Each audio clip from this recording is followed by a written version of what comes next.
the topic for the day actually is professional resilience, as I told you. So we would want you to share your experience of resilience in your own life, and later on, like, I have a few questions for all our participants joining, and those who will watch this later on Facebook and YouTube.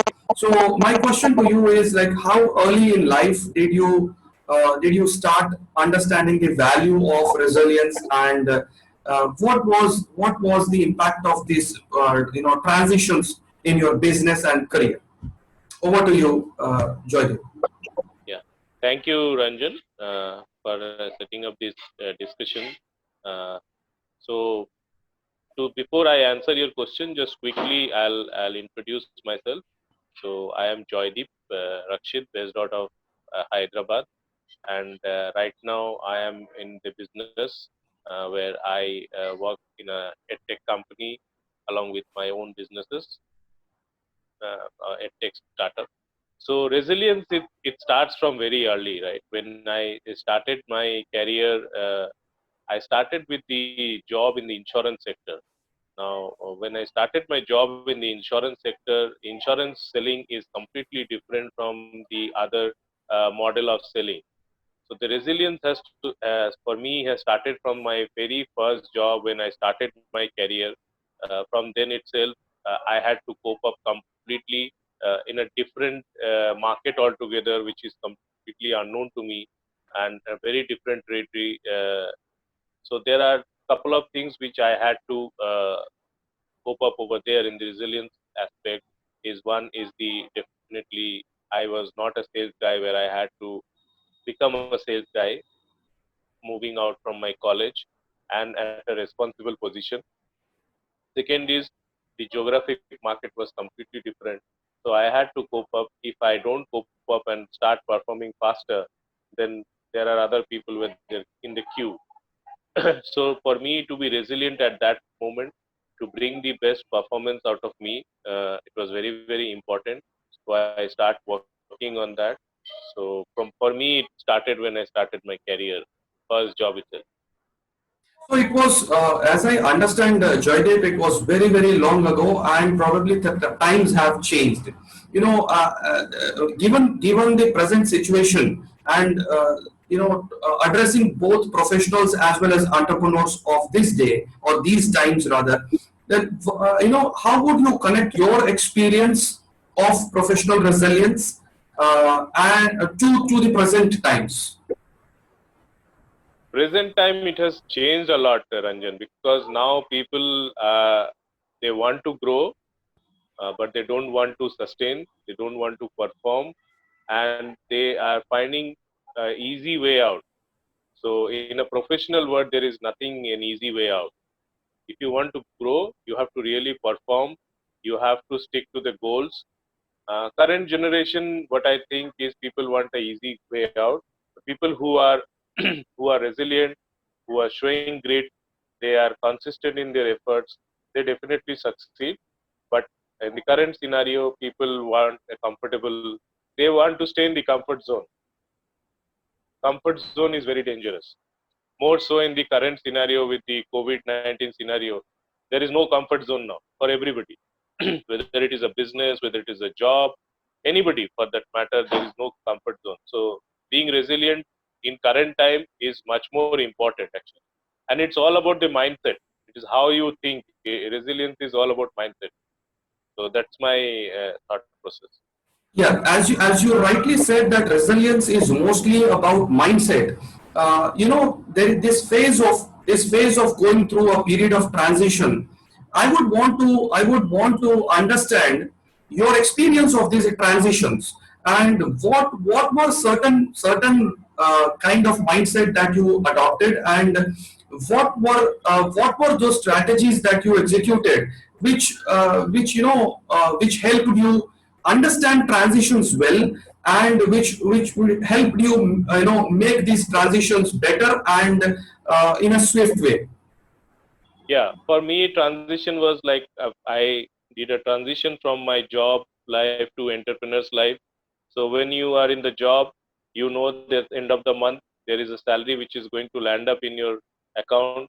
So you are comfortable, you know what you have to do, your expenses, your everything is planned, right?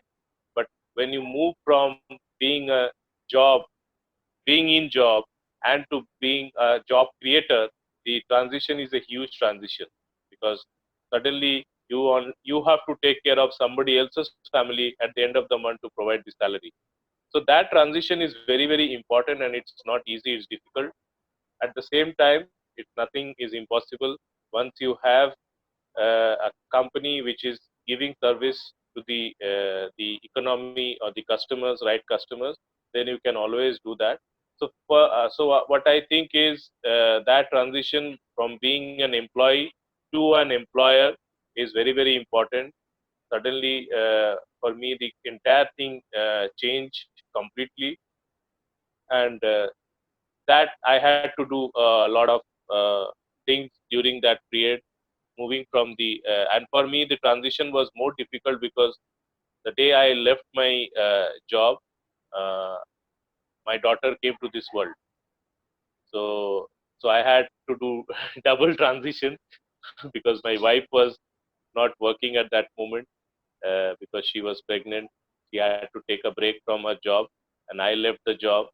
So it was a transition where I was transitioning not only on the professional side, I was doing a transition in the personal life as well. So yeah, so transition is very, very important. You have to be very positive thinking. You have to bring the positivity. That is very, very important. Otherwise, it's very difficult. Yeah. Yeah. So I just wanted to understand, from the perspective of today's professional, let's say an employee working with an organization, and you being more into coaching regarding sales.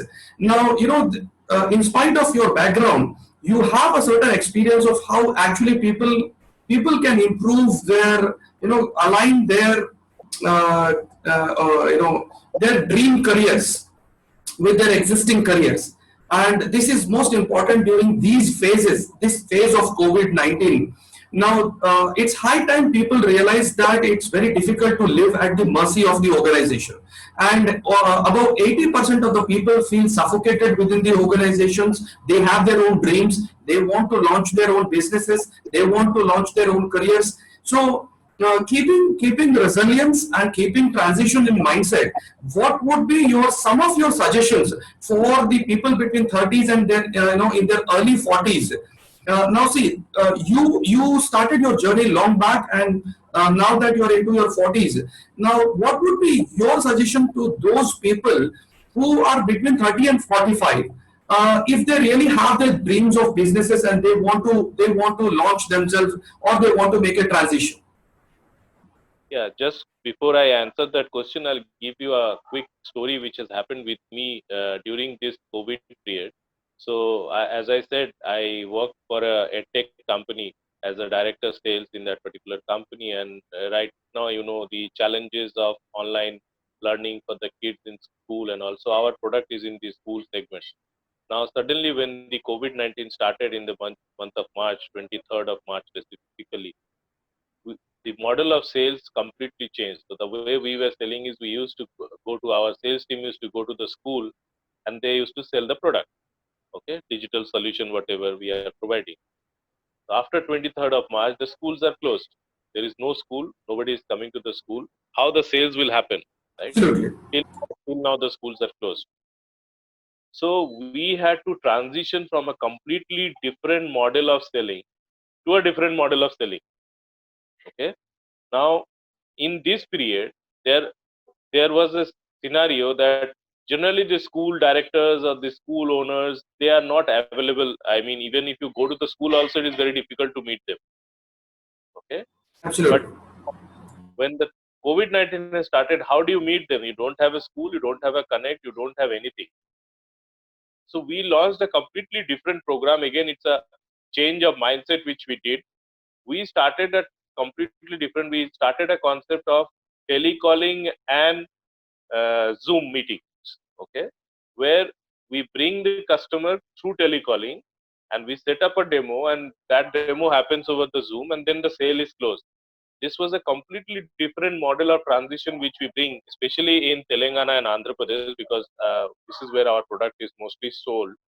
And we could almost reach out to 500 plus schools in these last 2 months, and they have taken our product. Okay, there are other 2000 odd schools which are lined up to take our product. So there is a huge transition from the company's perspective, from moving away from the normal sales channel to a completely different sales channel. And I also come from a sales channel which is more on offline selling model. Okay, because I have worked a very long number of years in the insurance sector. So this was a transition which I had to make, and I had to make my entire team to go from whatever the model of selling they were doing to this model of selling. So coming back to your question, whatever is your goal, first thing which is very important is what is your goal? Where do you want to reach? Okay. So my goal was always from the very beginning to be associated in an entrepreneurial mindset. So during my job also, I was till I was in the job 7 years back, I was working in the same model as I am working right now, because my mindset was into entrepreneurial mindset. So what is your goal? Goal is the first important thing. Now, once you finalize your goal, then you have to create plans from when you want to move from this where you are right now to where you want to go. So suppose you want to be in the job itself. Now you need to understand, if you want to be in the job and in the current scenario, there are a lot of reskilling happening right now, because skill sets that is required by the companies right now has moved from an offline model to an online model. So there are different experiences we are also seeing, like in the school. Again, going back to the school segment, where I have a program where I teach the teachers, okay, to become digital teachers. Okay, now we have in the country so many teachers are there. They have the knowledge, but they don't know how to share that knowledge online. And there are a lot of things happening when they try to take the online classes. They are technologically challenged because they have never taken the classes through Zoom or any other medium. They don't know how to control the kids when they are taking the classes in online. They don't know that how to create an engagement with the kids, because that is very challenging. You are taking a class within a classroom and bringing all the students in a different location is a very big challenge. So there is a complete change of skill set has happened. So most important, people who are in job, important message for them: please reskill yourself according to the current requirement. If you don't reskill yourself, tomorrow you will be outdated. We all know what has happened with Nokia. Android came, Nokia did not adapted Android, and Nokia was out for some time. And there are a lot of such examples are there. Now, if you want to be in the business, then again you need to plan your business idea. So I do a lot of business coaching. I do business coaching to the kids, to the college students, to people who are transitioning from job to business also. So for them, the business idea is very important. Collaborating with good team is very important. You need to plan the team well in advance, and for them to keep at least 6 to 12 months of expenses, which is very important. Suddenly we'll see, when you started your business and you are running out of your money, and then you don't have anything to do, again you have to go back to the job.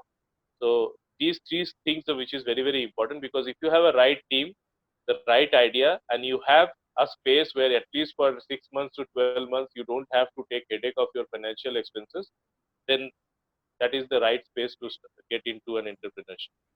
Right. Now, now to understand, this part of reskilling, I would want to understand your experience of reskilling, and what would be your suggestion? See, given the constraints that professionals have these days, and with such the major constraint of two things, that is, one is money and the other is time, and one, those are already being sandwiched between their organizations and their family life.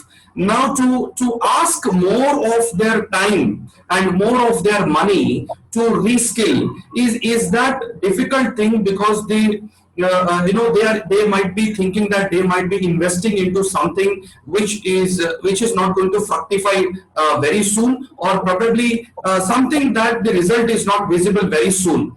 But it's been an experience that everybody who has been investing into themselves, and everybody who has been all those who have been investing into reskilling themselves are those people who actually led the generations. Now, what would be your suggestion to all the people between in the mid-career space about reskilling, and what strategies they can use to beef up their strengths and increase their pace of reskilling themselves? Yeah. The first thing which is important is, suppose you are in the business or you are in the job, whatever you are. Again, here the first thing which is most important is your mindset. First, you have to have the mindset of reskilling yourself.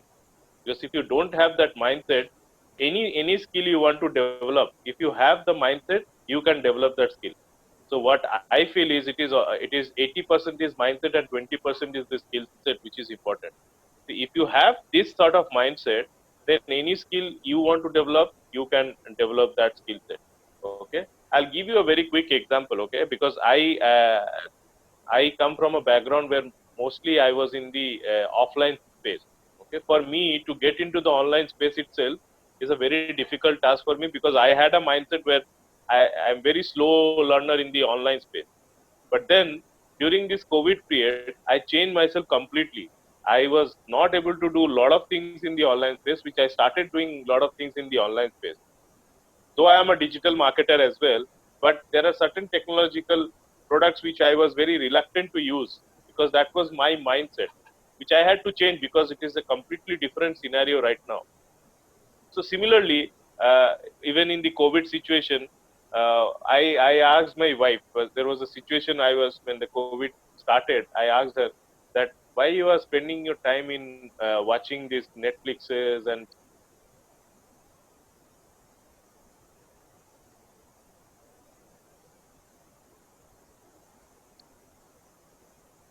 every day you are watching movie. Am I audible? Yeah. Every day you are watching movie You're on audible. that. So why don't you do something? So she said, she got annoyed with me. She said, "Why? What I will do? I don't have work because she works in the Hyderabad airport. The airport is closed, so I don't have any. Our offices is closed." I said, "Do something for the kids." She said, "What can I do for the kids?" I said, "You are good in communication. You start teaching communication skills or public speaking to the kids." So she was started laughing on me. Suddenly, you will say, and I will start, and it will start happening. So then she realized it.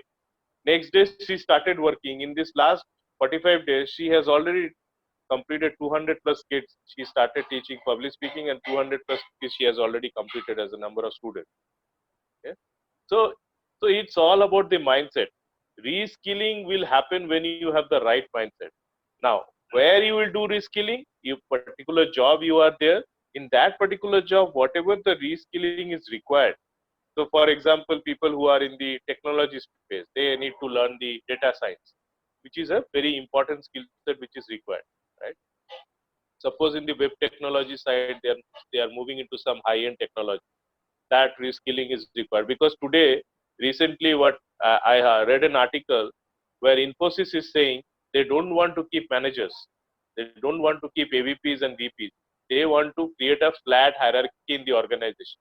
The moment you create a flat hierarchy, it is no more of a manager's job. It is all about do it yourself, right? You have to hands on. When you become hands on, you have to reskill yourself. Managing is easier than doing hands on, right? So depending upon your technology and your job, you have to reskill yourself. For the entrepreneurs, they have to reskill in the way how they can reach out to the customer, what are the new product features they need to bring on the product map. They have to create those new strategies on the product map. So all those things depends upon what is the stage you are in, and what are the skill sets which is required from the current reskilling perspective. Now transitioning career from one particular area to another particular area, that also requires a reskilling. Suppose people are who are in the traditional mode of business, they want to move to the online mode of business. Now online mode of business has its own challenges, because you have to be skilled in that online space. So then you have to do a complete transition from offline to online. Then you need to obviously do the reskilling, which is currently happening with all the teachers. Like India has so many teachers. All the teachers are undergoing program. We are every day seeing how they are struggling. We are teaching them how to move from offline to online teachers. So it depends what is the career progression right now you are making. So there are three things. One is in the entrepreneurship, what stage you are in, how do you need to reach the customer, you need to reskill according to your own business. If you're an individual entrepreneur like coaches like us, for us is to reskill ourselves with the concept that we are teaching right now. For the people who are in the job, it is transitioning from one skill set to another skill set or upgrading yourself from one skill set to another skill set. So I think this is what is my submission to the reskilling. Okay. Now, understanding that most people from the professional background as well, now they've suddenly, most of them have suddenly felt this desire to, give a try or give it a shot in business. And I see most people who until now were having a career in some organization, all of a sudden due to this break that they got from their everyday life, suddenly they started thinking of building their own businesses and at least giving it a shot in the next 1 year or 2 years. And admittedly not knowing the ABCs of business, but they still have some dreams and to launch themselves at some small scale in business. Now, what would be your way of understanding them, and what would be your way of making them realize what business is, and how can they make a transition, or what are some of the strategies they can use, or probably what is some care that they need to take in these 1 or 2 years while they're actually creating some space for themselves into business. Yeah, first thing which is very, very important is why. We need to find an answer to why you want to be in the business, and what business you are going to create, which is going to somebody's solve somebody's problem, which is a why. So why is the must have, which you need to understand multiple times. Like there is a concept called five whys. Okay, it's a very important tool which is used in the Japanese. It's a Japanese tool. So you need to answer why I want to be in the business. What is the idea I'm trying to bring into the business? What is the problem I'm trying to solve? What is the solution I'm bringing in to solve that particular problem? Is this problem is a unique? Is this solution is a unique solution? Or this there is a solution which is already existing? I'm bringing a new solution on an upgraded version.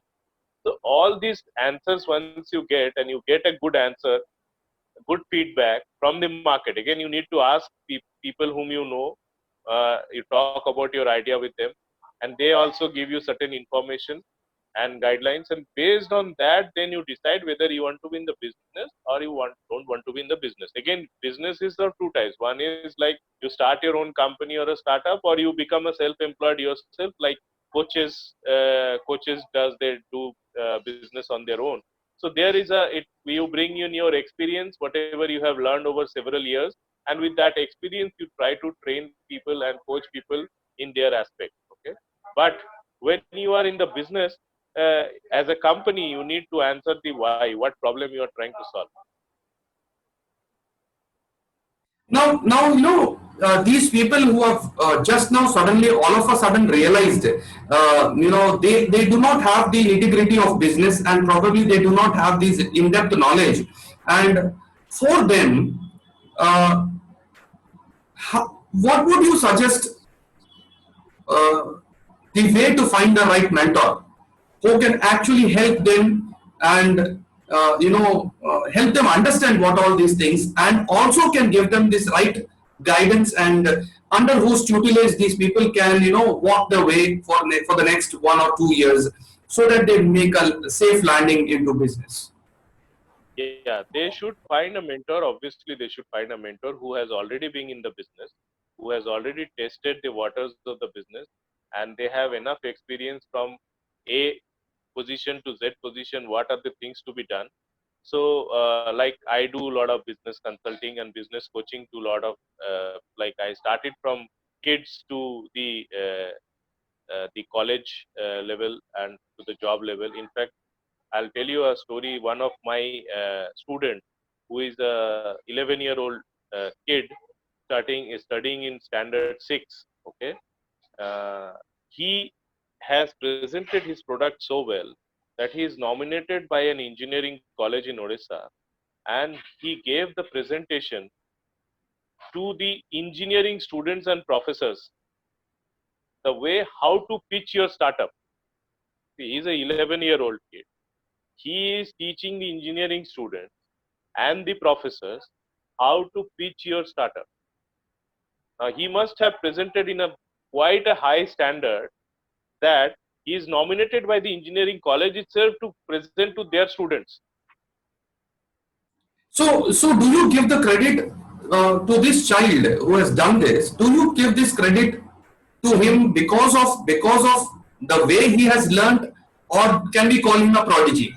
Can we call him a natural? There are people prodigies who are born with that innate talent, uh, but not everybody can replicate that, and not everybody can do that. So how would you differentiate this skill, and how would you show the path to those people who are still groping in the darkness?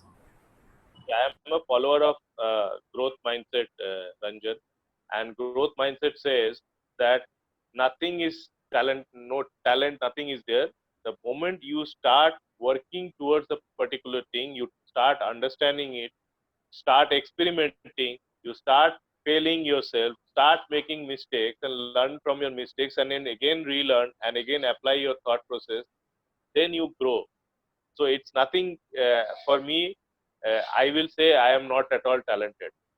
Okay, I put in a lot of hours of effort, and then I try to learn a particular thing and try to deliver that particular thing. Similarly, for the kids also, like this kid is one of an example, but the most of the kids, because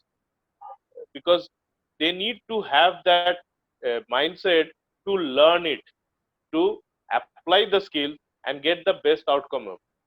Now here I will also say the parents, also very parents has to be very very important, because uh, entrepreneurship learning at the school level or at that kid level, I have kids who are at 6 years of age who are learning entrepreneurship, and they are doing excellently well. Okay, they are creating their own games and all those things. Okay, so it is the mindset here, it is very very important. And believe me, if you try for something, you can achieve it. Even if you fail once, twice, 10,000 times, as Edison has failed, he has found 10,000 ways of doing the same thing. So you have to try, keep trying. So there is So, nothing. so let me ask you, Joydeep, like you are a business coach, and if I give you a person between his 30s, in his early 30s or early 40s, and who has absolutely no idea about what business is, and who has yet comes with a big intense desire or a dream to make it big in business, and but still absolutely has absolutely no idea and no technicalities. Now how do you take this person from zero to launching himself into business, and to a stage of thriving in business? What is exactly your way of doing it, and how do you do that? We would want to know from you. Yeah. So my business coaching is program is from idea to business. This is what my program is. So I start thinking pre-idea level to idea, to let them lead them to an idea. Even if they don't have an idea, I have different strategies and tools and techniques which I work with those people and bring out the idea among them. Okay? So that is how I try to make them start thinking about ideas. I'll make them start thinking about what are the problems. So generally, what is being said by one of the biggest incubators in the world, what they say is the idea of a business is with you always, with one of the problem which you have already, but you don't know about that problem. You start thinking about it, you will get the problem within yourself, and then you start getting the idea about that business. Okay, so that is where I use lot of tools and techniques which I use with the student.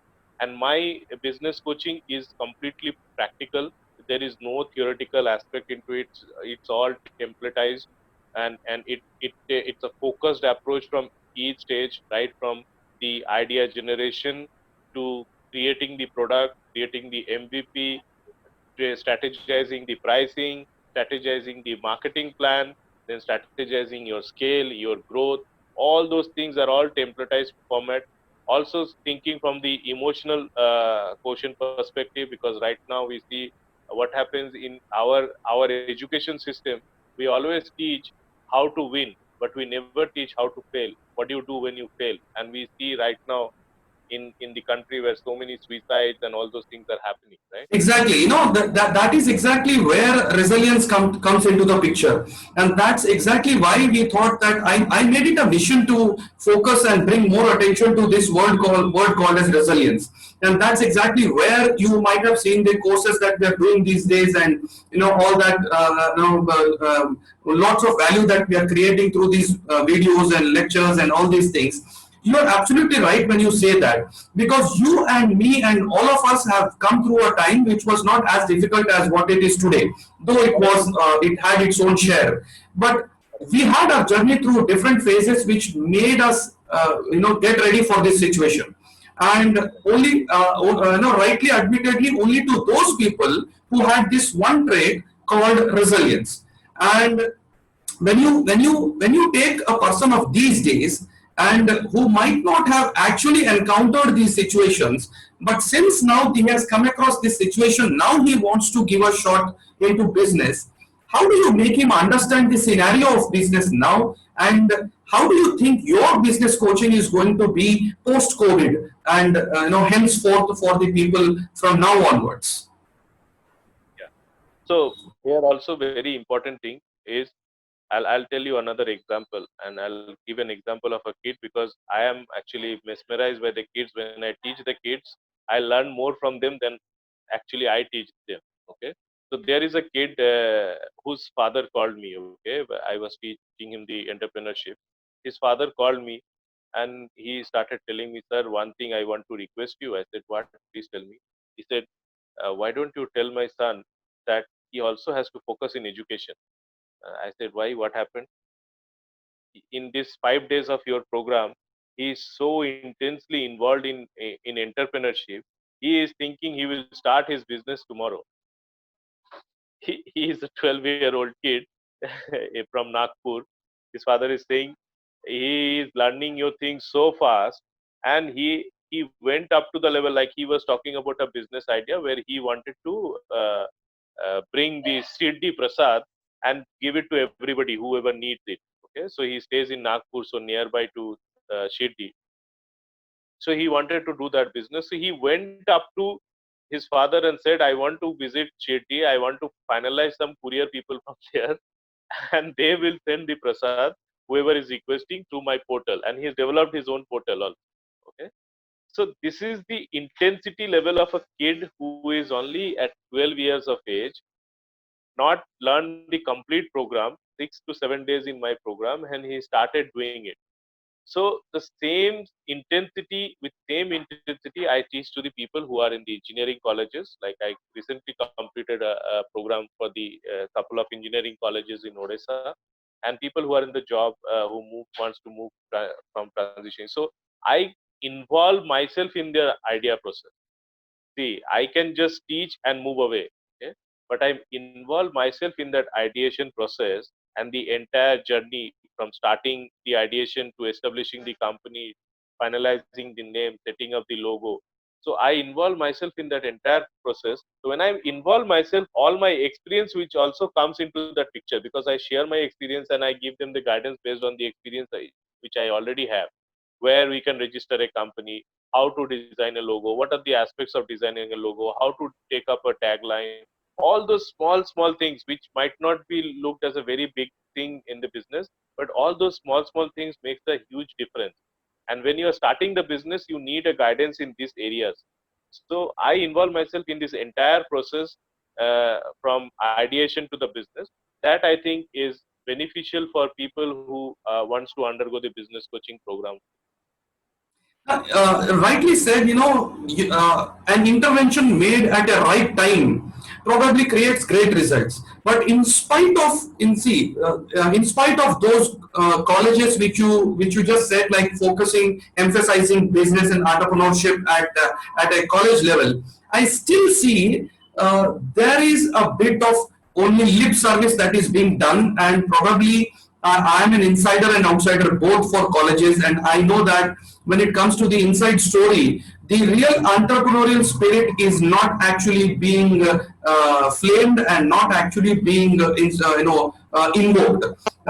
Most of the colleges, I believe, still are preparing our students only for a employee's job, but not with an entrepreneurial spirit.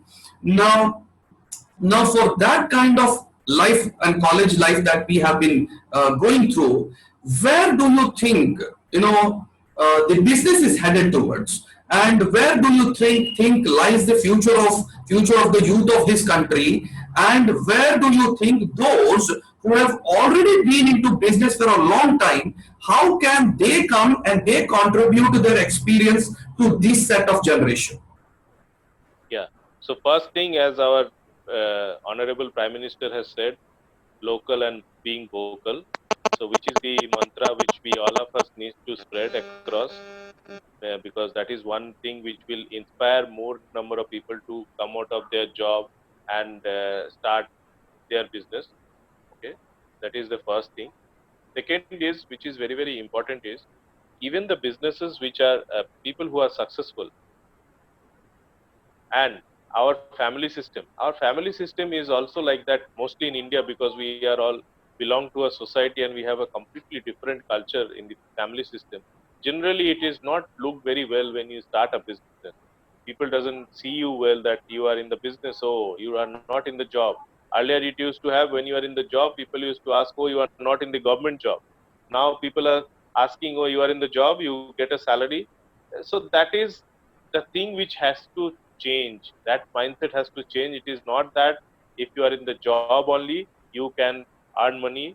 You can also earn money when you're in the business. You will find a way to how to earn money if you are serious and you are passionate about your business. So very very important thing, you have to be passionate about your business. And that mindset, that is the reason why you said is the college, it is more of a lip service, because they find it as a responsibility rather than as a duty. When you make it as a duty, then you will not do the lip service. You will actually try to bring the entrepreneurship among the college students, which is very very important, because there are so many areas today. Earlier it was only become a doctor or become an engineer and you get a job and you work for the entire life. Now it is no more. Even if you are not a doctor, even you are not an engineer, there are so many things to do. There are so many career options are there. Okay? So first is family system. We need to change the traditional mindset which is there with us, all of us, your family, my family, everybody's family. And we need to think that business is a noble profession, because you are trying to create job for others, which is very very important. Being in job and creating job for others is a completely different story. So that is one. Now people who are already in the entrepreneurship, they are successful. Yes, they should bring their experiences. At times, Ranjan, they also need a help. Okay, I'll give you a classical example again, from the schooling industry. There are a lot of, mostly in the preschool segment, right? Preschool, the kids age are also very very less. For them online classes is not at all feasible. Now you see so many preschools which are closing up. If you move across the city, you will see there was a preschool, that preschool is closed off, it's not available anymore. People have invested so much amount of money. Generally when you take a franchisee of a preschool, generally you invest 7 to 10 lakh of rupees in minimum to start a preschool, but they are closing it off. Why? There are ways and means. You need to find out what are the ways and means. You can always create an alternative solution. But people are not trying to, again here the resilience part will come into the picture, because they want to find the easy way out. Easy way out is closing. That is the easiest way out, because you don't see any other option. Let us close it. But then here is a message for these all those entrepreneurs who wants to close off their business. You need to have more patience. You need to spend time, even if maybe in a lower scale model, but you need to spend some more time, be resilient, and stay in the business. When the situation improves, again the things will change completely. So you have to stay, cannot give up. So that's my answer. Now, I understand, when you say that staying in the game, and staying in the game with my experience of last 20 years of a number of transitions that I have made, what I have come to understand it is that staying in the game is all about understanding the learning curve. And once somebody understands what a learning curve is and how to manage the learning and how to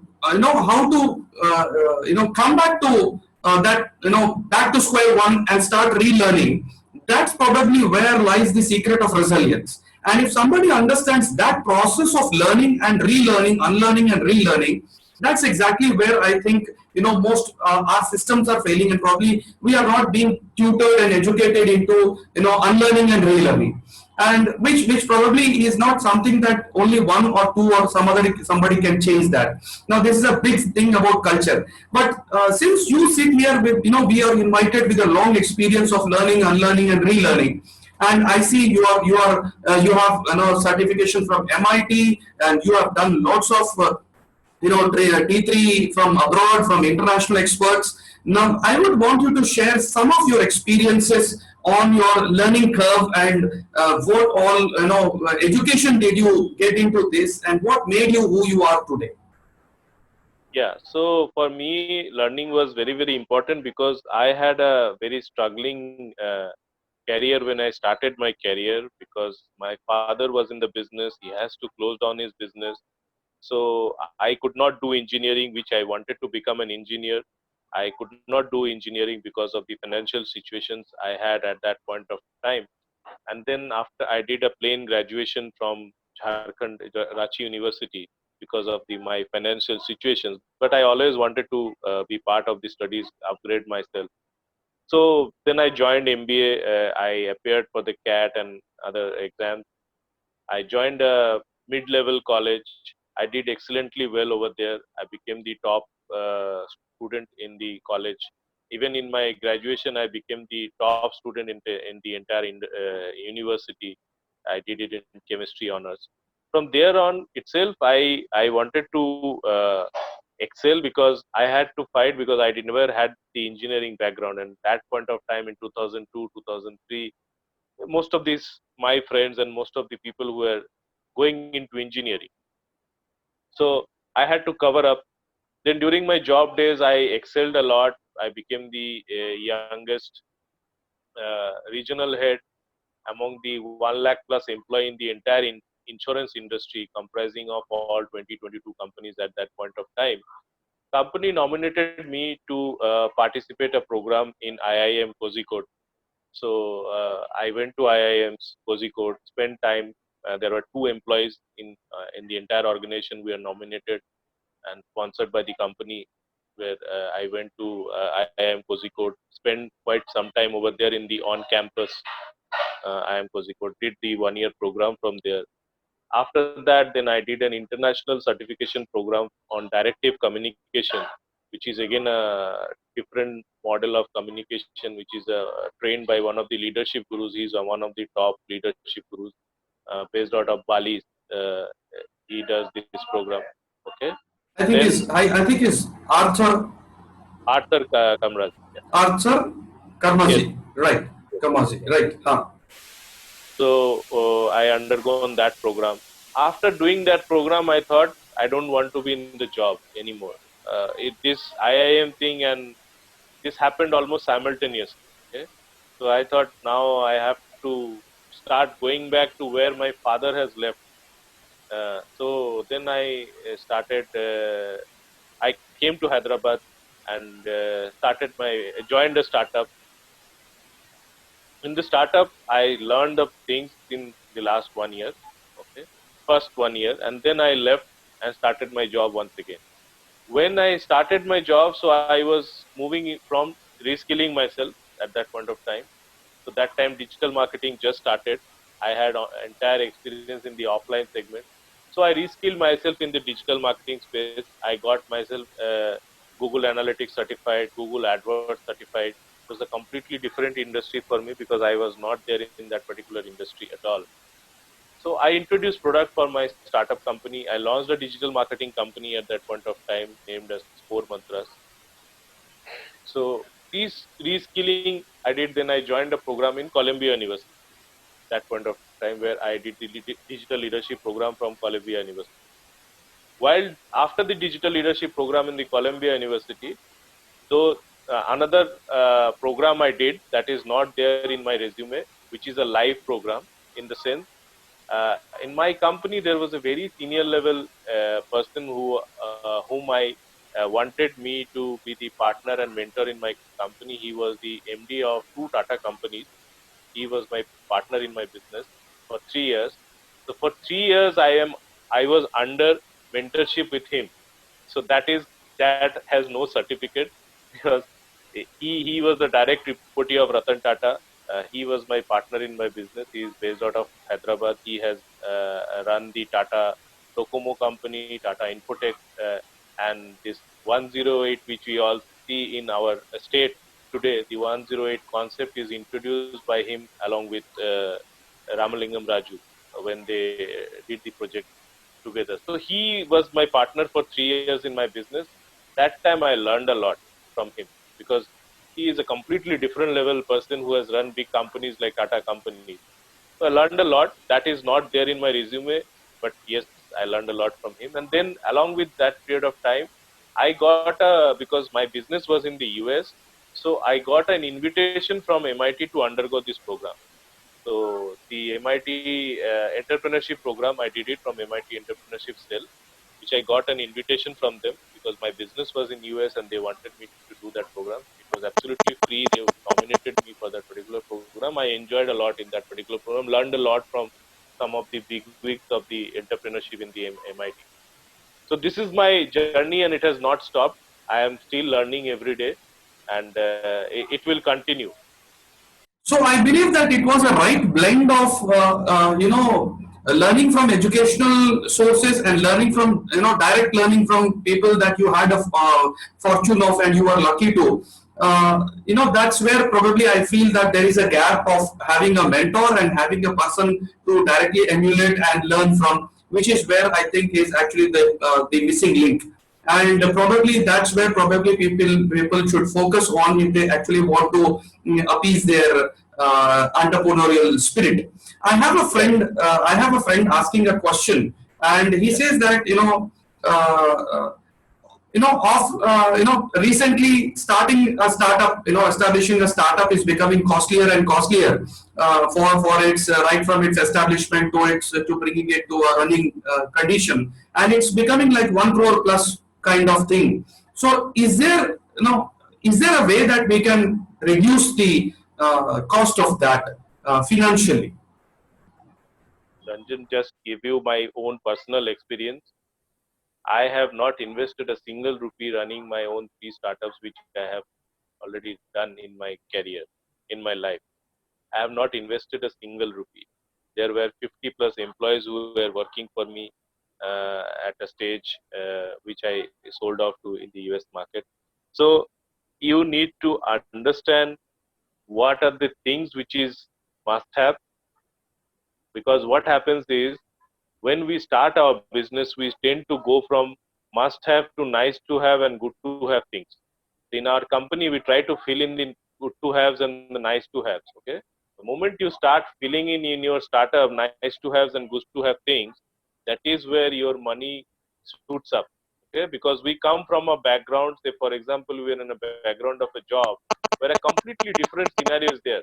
So the mindset in a startup is completely different. You cannot have the same scenario which we are doing in the job and same scenario try to bring. So we'll have an completely AC office with infrastructure, with interiors done, and with the best of the technologies and all those things. We'll start doing it. There is a highly likely you have to spend 1 CR money.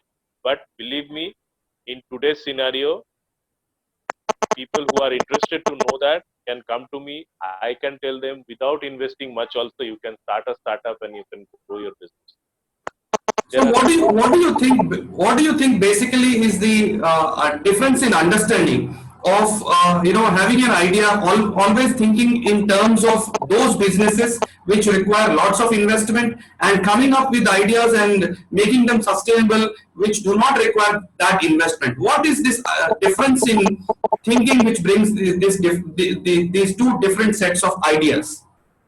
Yeah, so businesses where a lot of investments is required, uh, generally we see that people who want to start up businesses, they don't go and do it in those businesses, because people who are in those businesses, those are all business people who has a lot of money, those who invest in the infrastructure, they invest in the franchisee model, or all those, they want to set up a factory, they have a completely different background.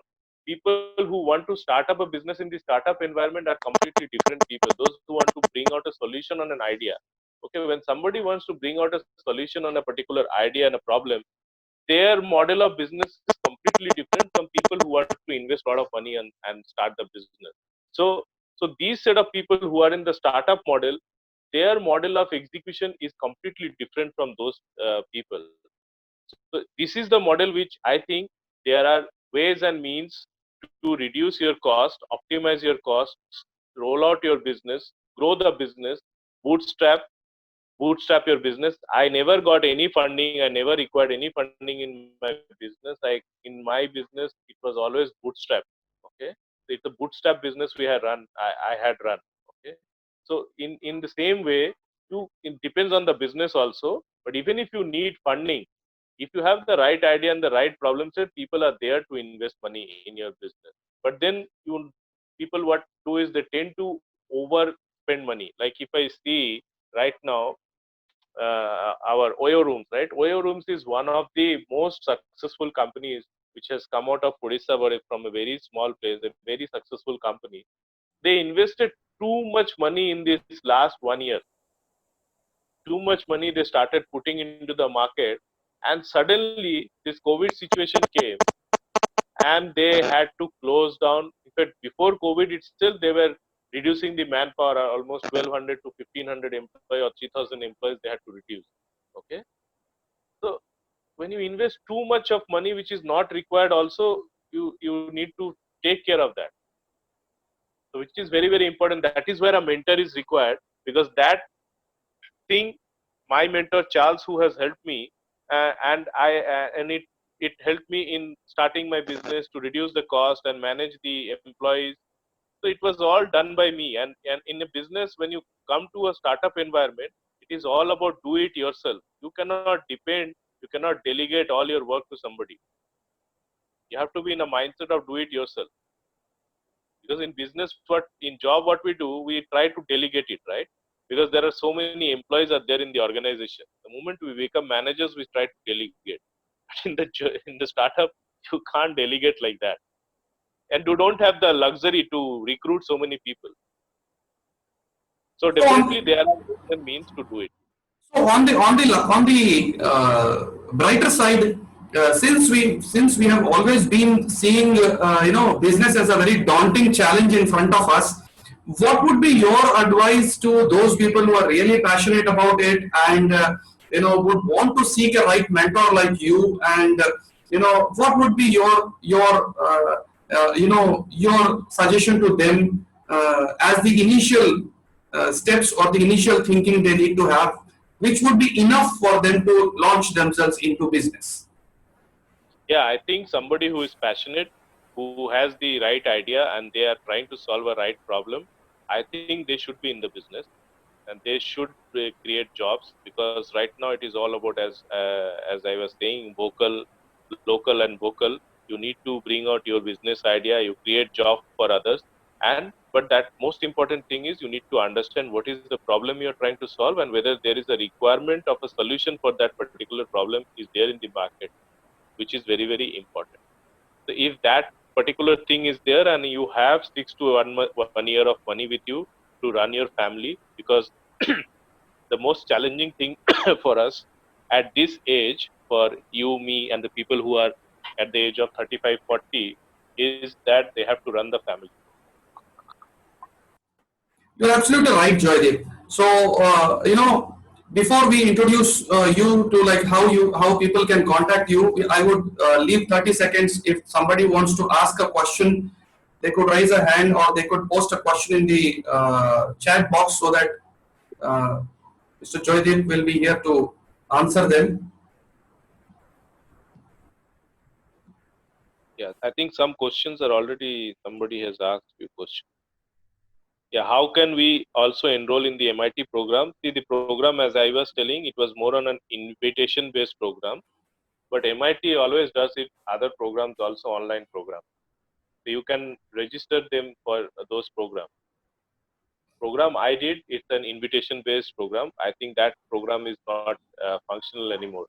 There were around 100 people across the globe where we joined that particular program.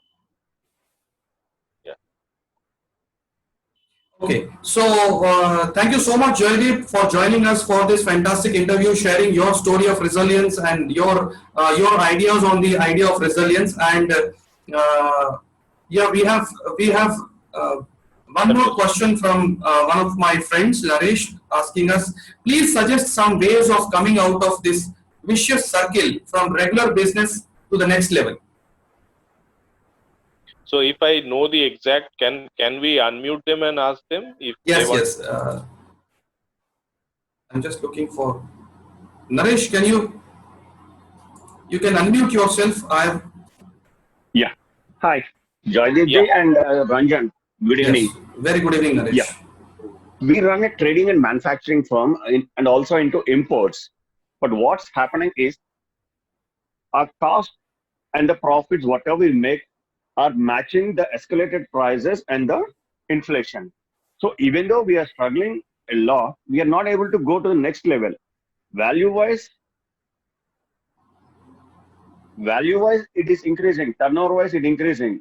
But when compared to the 10 years back and the volume we are doing today, when we check with the inflation rate, it's not much growth in that. Say, for example, we did 10 lakhs business 10 years back. Now we are doing 1 crore. Still, it is not the growth because it's only an inflated value. Okay.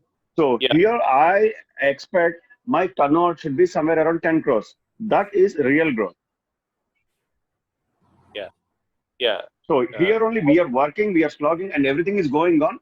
It appears to be increasing, but practically it is not going up. yeah. So the very important aspect is whether there is a scale opportunity is there in the trading business that you are there, which is very, very important. See, what happens is when we are in a business, we need to understand whether there is a scaling opportunity. I'll give you one example of my business which I was doing in the US market. Okay. I was doing a business in the recruitment space and specifically in a very niche area on the construction industry in the US space where I was providing resources, people who are working in US, those who have an eligibility to work in US, I was providing the resources. I saw the turnovers that we are doing is huge turnovers we are doing, but there is a limited geographic market only I can reach out in the US market. I could operate only in 10, 15 states where there are 49 states in US, and the this business is also very seasonal in nature because in the winter season in US there is no business at the time of Christmas. After Thanksgiving there is no business in US at least for the next 3 months, and that happens with all the businesses. So when there is a scale opportunity is not there, even if the business is providing good turnover, that we need to move away from that particular business, which is a very, very important aspect. And we sold off that business before the COVID. Now you all understand if that business was still there during the COVID, you know what is the situation is there in US and India in all the aspects. I had 50 plus employees in my organization. So it depends Naresh जी कि आपका business कैसा business है, कौन सा product है, और उस product को स्केल कितना कर सकते हैं, किसी दूसरे ज्योग्राफिक मार्केट में हम लेके जा सकते हैं क्या, क्या हम कॉस्ट को घटा सकते हैं, what are the areas to reduce the cost, whether we can bring in partners, I mean the suppliers or distributors who can do all those aspects. Okay, Naresh, Yes, I sir. think he wants to unmute. Yeah, yeah. Yes. So We have a lot of scope in our business. The only thing, say, as you say, the more the capital infused, the more the debtors or the more the business volume. yeah, but उसका scale opportunity है क्या? खाली capital infuse is not important, because if Yes, scale it is opportunity is there. not there, if It it is is there. there, It then is there. you need to start in the new, which geographic market you are operating? In the Visakhapatnam area. So Okay. we are like with our credibility and the products we serve, we have a Hmm. good reputation among from Calcutta to Chennai. We have very Okay. good network and the credibility. The Okay. only thing, raising capital and doing it professionally is becoming a challenge. You mean you As you have said, customer? must You have have, good to have, nice to have. yeah, yeah. Because right now we are in a must have position, we are running in that position only. The moment we go up on a good to have or nice to have, cost shoot up. At this Correct. must to have only, we have to run. Correct. Correct. But opportunity wise, business wise, there is a good opportunity to grow by 10x. क्या होता है ना, उसमें भी क्या होता है कि when you are in that particular business model, you need to understand that whether uh, I can scale in other territories. Like for example, you said from Chennai to Calcutta, which is mostly the east and the south market. Can we scale to the north market? Can we scale to the western market? If there is an opportunity, and can we do that? If can we change the product line a bit? So lot of things we need to discuss. So maybe offline you can always call me, we can discuss on those aspects. Sure, sure. Yeah, somebody has asked what are the preliminary skills an entrepreneur need to master. The most important skill is the mindset.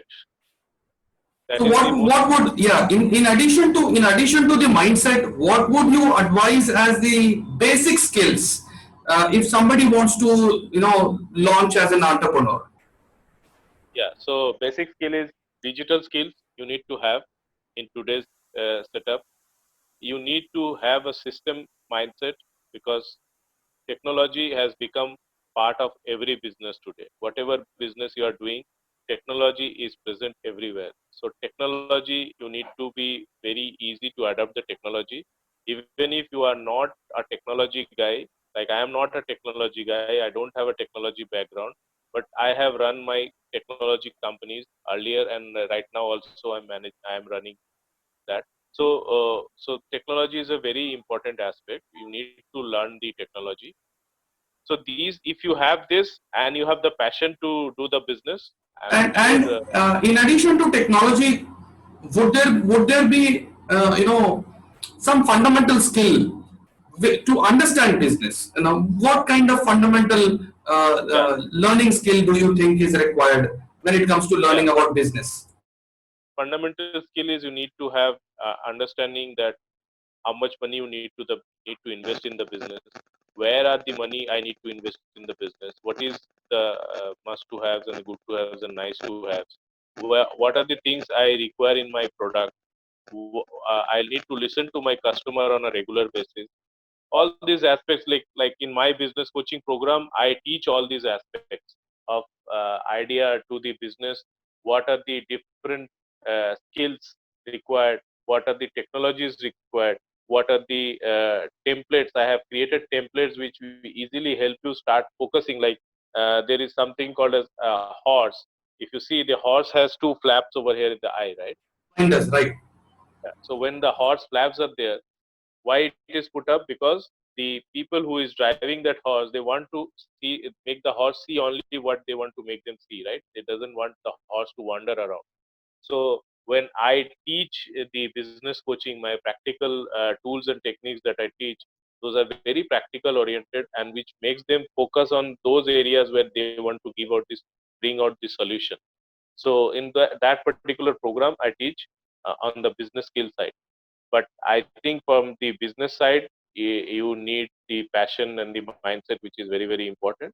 and technical technology and digital skills, which is very, very important in today's scenario. Thank you so much, Mr. Joydev, for being with us for a very long time and sharing your experiences and insights, and also suggestions on the forthcoming, business changes that are transitions that are going to happen, and how to sail across these transitions. And yes, if somebody wants to know more about you, I think they can reach out to your access your website, joydevrakshit.com, and I think I can type Joydev. I'm doing that. Rakshit.com. This is your website, if I'm right. Yeah. And you're welcome to Yeah. share joydevrakshit.com. I think probably people can contact you from the website if through the contact page, and Shared my number. I have shared yeah. my number also. Yes. Absolutely fantastic. So this is Mr. Joydev's number, and anybody who wants to take his suggestion and mentoring and advice for entrepreneurial spirits and your businesses, you're welcome to do that. So very nice to have you over this Mystic Fusion International's interview, Joydev. It was a pleasure knowing you and in depth through your own personal experiences, case studies, and your examples, and your and knowing a lot about your templates and your way of coaching people into business. I'm sure this is going to give all of us a lot of value, and people have learned a lot of value from you. I'm sure we are going to add more value to business and the entrepreneurial spirit that Indians always have been encouraging towards. Now probably we need to do more of that and practically be oriented towards it. So thank you so much, Joydev. Very last words. Pleasure is mine, and I also like to thank you for creating such an initiative where you want to bring in people who want to know about different areas of life skills. It is a very good initiative which you have done, and thank you so much for doing such an initiative. Thank you so much, Joydev. Thank you so much, and it was really a great learning experience, and probably we are going to learn through many more episodes in the future as well. Thank you so much for being with us.